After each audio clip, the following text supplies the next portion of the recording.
Do you struggle to always get started on things that you want to work on? Do you find it hard to continue after getting started on something?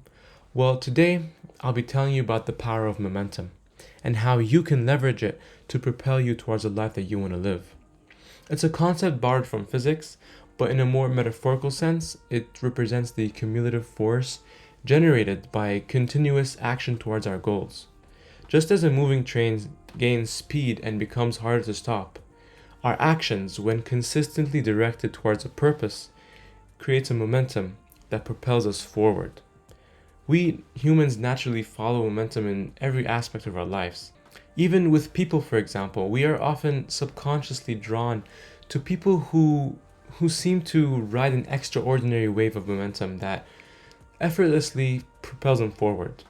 After extensive experimenting, I've discovered 3 simple but potentially life-changing habits that can help you unlock this power within your own life. Before we even start talking about the morning, we need to talk about what you should do before going to bed.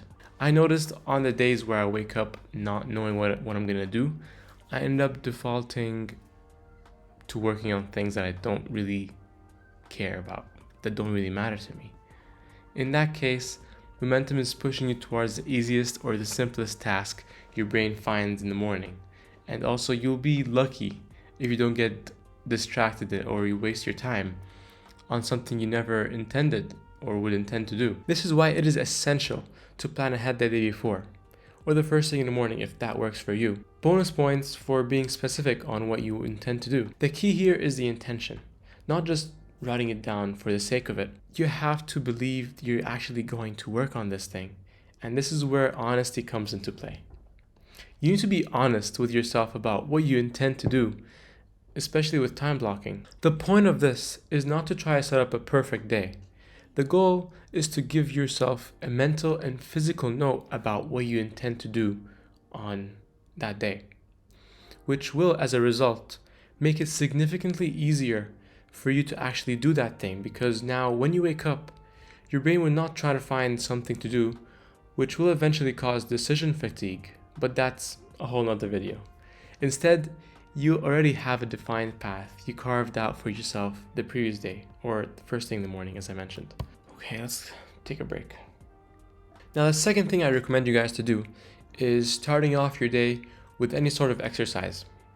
The key here is to feel a sense of accomplishment, because that would actually boost your confidence in yourself.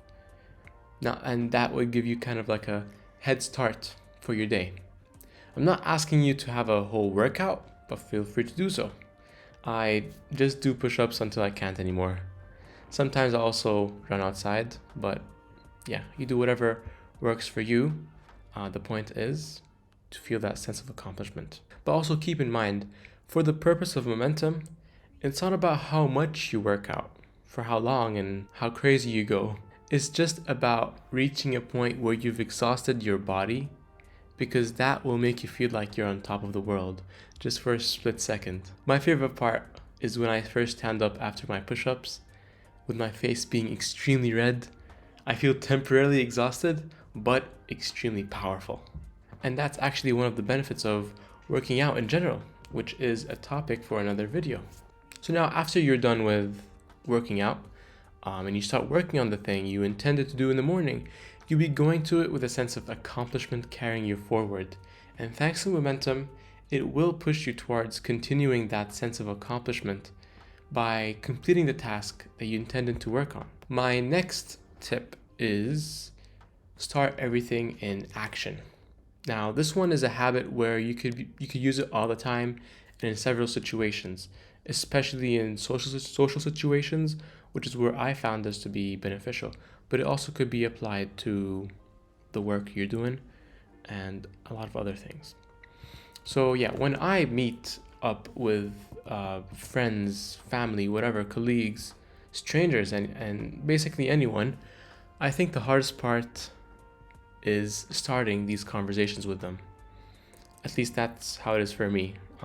Extroverts might disagree with me. Anyways, one thing that helped me at the start of the conversation is being on the move.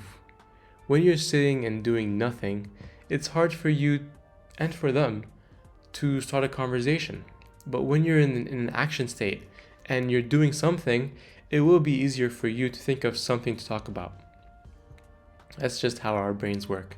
When you're not moving, you kind of tend to overthink. At least me, I tend to overthink conversation topics or whatever. So something I learned actually from improv, there's this game where two people have a conversation where the first letter of the first word they say should follow the alphabet. So let's say the other person starts their sentence with the letter A, and then I have to start my sentence with a B, and so on, C, D, E. Something profound happens when you actually play that game. You stop overthinking what you want to say because your mind's just too busy with trying to keep up with three things. Keeping track of the next letter in the alphabet, or also finding a word that starts with that certain letter, and also listening to what the other person is saying so you'll be able to respond to what they're saying. You become too busy to feel nervous, so you have no capacity to overthink, which is pretty cool. Even when performing in a crowd, I have felt that as well, and it's profound.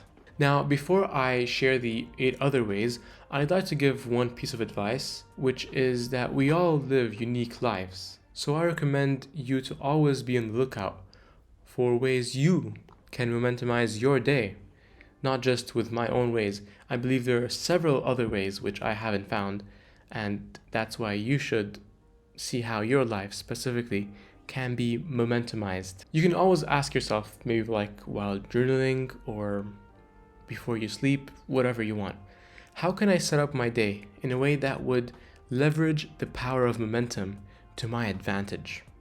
And also you can ask yourself, what's something that I want to do but I can't get myself to start?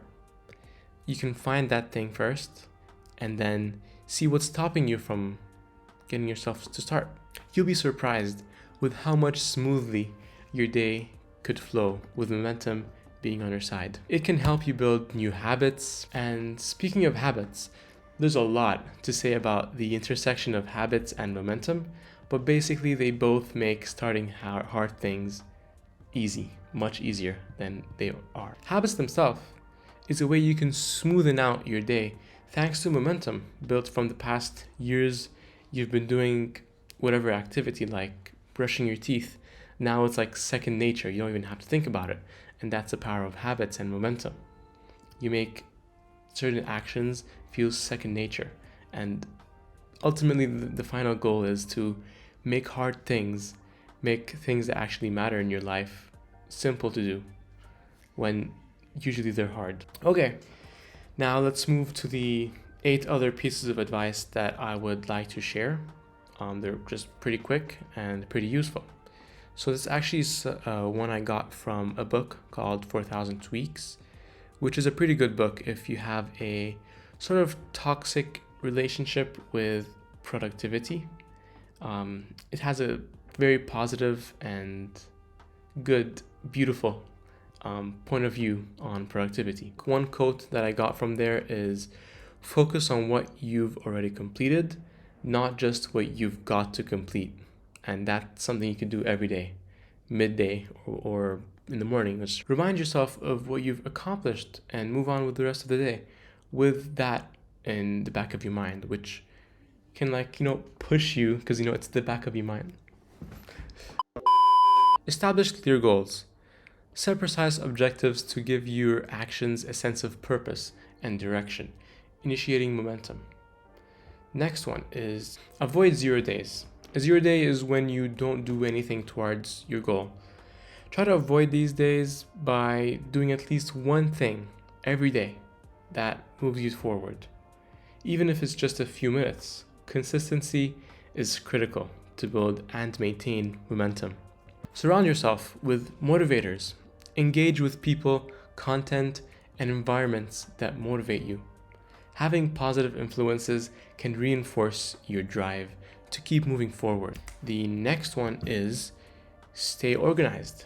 Keep your workspace and schedule organized to minimize friction that can slow you down because momentum would be pushing you back, actually, not pushing you towards your goals. A clutter-free environment can help you focus and be more efficient. Next one is rest and recover. Momentum does not mean non-stop action. Schedule breaks and take time to rest. Burnout can kill momentum, so balance your hard work with adequate rest. Next one is keep the big picture in mind. Remember why you started and what you're working towards. Keeping your ultimate goal in mind can help you push through the moments when momentum starts to wane. And the final one is attach new goals to habits you already have. For example, if you want to start journaling or working out more, consider setting a rule where you cannot have dinner until you spend 15 minutes journaling, or if you want to do more push-ups, you could do 20 push-ups and then you get to have dinner. These rules will eventually become part of your daily routine for dinner, and it will just be second nature, as I mentioned, for you. But also, speaking of habits, I've been actually trying to create and break a lot of habits these past few months. I've just been experimenting a lot these past few months, and I've learned a lot through that process. Let me know in the comments if you'd like me to share what I've learned. And also, don't forget to share this with a friend who might benefit from the power of momentum.